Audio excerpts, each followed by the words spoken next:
మా నియోజకవర్గంలో 135 మందికి 1,89,00,000 రూపాయలని పంపిణీ చేయడం జరిగింది.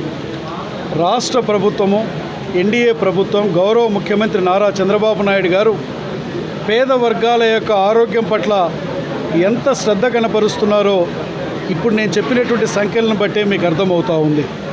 ఈరోజు చిన్న జ్వరం వచ్చి హాస్పిటల్కి పోతేనే వేల రూపాయలు ఖర్చు అవుతున్నటువంటి పరిస్థితి. ఇటువంటి పరిస్థితుల్లో పేద వర్గాలు ఏదైనా ఒక పెద్ద జబ్బు చేస్తే ఉన్న ఆస్తులనే తాకట్టు పెట్టినా కూడా ఆ డబ్బు ఆ ఆరోగ్యం ఖర్చు కోసం సరిపోని పరిస్థితులలో నేనున్నాను అంటూ భరోసానిస్తూ ఎన్ని లక్షలు ఖర్చైనా ఒకవైపు ఆరోగ్యశ్రీ కింద, రెండో వైపు ఆరోగ్యశ్రీలో కవర్ కానటువంటి జబ్బులు ఏమున్నా కూడా ముఖ్యమంత్రి సహాయ నిధి CMRF ద్వారా ఈరోజు డబ్బులు అందించడం అంటే ఇది పేదల ప్రభుత్వం కాబట్టే ఈ పనులు జరగగలుగుతున్నాయని నేను తెలియజేస్తూ ఉన్నాను.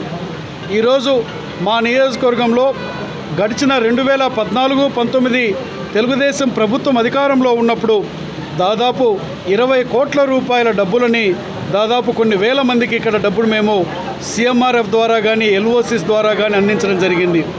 మరలా మన ప్రభుత్వం వచ్చిన తర్వాత, ఎన్డీఏ ప్రభుత్వం వచ్చిన తర్వాత ప్రజల ఆకాంక్షలు, ప్రభుత్వం మీద వారు పెట్టుకున్నటువంటి ఆకాంక్షల్ని నెరవేర్చే దిశగా మన ప్రభుత్వం ఉంది.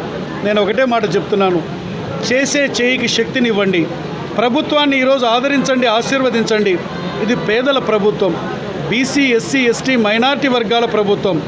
ఈ వర్గాలకు బాసటగా, వెన్నుదన్నుగా గౌరవ ముఖ్యమంత్రి చంద్రబాబు నాయుడు గారు, గౌరవ ఉప ముఖ్యమంత్రి పవన్ కళ్యాణ్ గారు, అలాగే నరేంద్ర మోడీ గారి ఆశీస్సులతో ఈరోజు ఈ రాష్ట్ర ప్రభుత్వం ముందుకు పోతూ మేలు చేస్తూ పోతూ ఉంది.